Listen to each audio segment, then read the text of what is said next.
విజయవాడలో చేపట్టిన ఆటో డ్రైవర్ల సేవల పథకం ప్రారంభోత్సవంలో డిప్యూటీ సీఎం పవన్ కళ్యాణ్ పాల్గొన్నారు. సీఎం చంద్రబాబు నాయుడు, మంత్రి లోకేష్, బీజేపీ రాష్ట్ర అధ్యక్షులు మాధవ్తో కలిసి ఉండవల్లి లోటస్ పాయింట్ నుంచి విజయవాడలోని సింగనగర్ వరకు ఆటోలు ప్రయాణించారు. జి రాజేష్ అనే డ్రైవర్ కింద ఆటోలో అతని కుటుంబంతో కలిసి ప్రయాణించారు. ఈ సమయంలో ఆటో డ్రైవర్ జీవనం గురించి, కుటుంబ పరిస్థితుల గురించి ఆరా తీశారు. అలాగే ఈ ఆటోల వినియోగం గురించి అడిగి తెలుసుకున్నారు.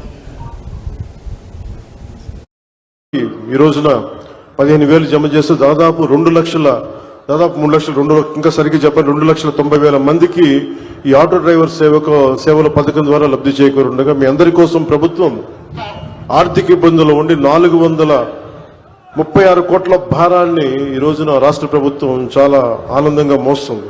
అంటే మీకు ఈ చిన్నపాటి ఊతం ఇవ్వగలిగితే అది భారం అయినప్పటికీ కూడా మీకు ఆనందంగా మోస్తుంది ఈ ప్రభుత్వం. ప్రజల సమస్యలు విని వాటిని పరిష్కరించడమే కుటుంబ ప్రభుత్వం లక్ష్యం.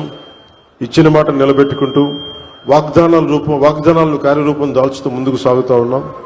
ఆటో డ్రైవర్లకు అండగా నిలబడి వారి జీవనోపాధి కాపాడటం కోసం కుటుంబ ప్రభుత్వం బాధ్యతగా భావిస్తున్నాం. సమర్థవంతమైన నాయకత్వం ఉంటే ప్రజల జీవితంలో చాలా నిజమైన మార్పు తీసుకురావచ్చు అనేది మరోమారు ఈ పథకం మరోసారి రుజువు చేస్తూ ఉంది. అలాగే మీకు ఇంత కష్టాల్లో కూడా మాకు సహకారం అందిస్తున్న గౌరవ ప్రధాని శ్రీ నరేంద్ర మోదీ గారికి మనస్ఫూర్తిగా ధన్యవాదాలు తెలియజేసుకుంటూ ముఖ్యమంత్రి శ్రీ చంద్రబాబు నాయుడు గారి నాయకత్వం భవిష్యత్తులో మీకు ముఖ్యంగా ప్రజలతో పాటు మీకు ప్రత్యేకించి ఆటో నడుపుతున్న సోదరుల కుటుంబాలకి మీ అందరికీ కూడా మీ అండగా ఉంటాను. నాకే అర్థం కాలేదు, చాలా రోజులు నాకు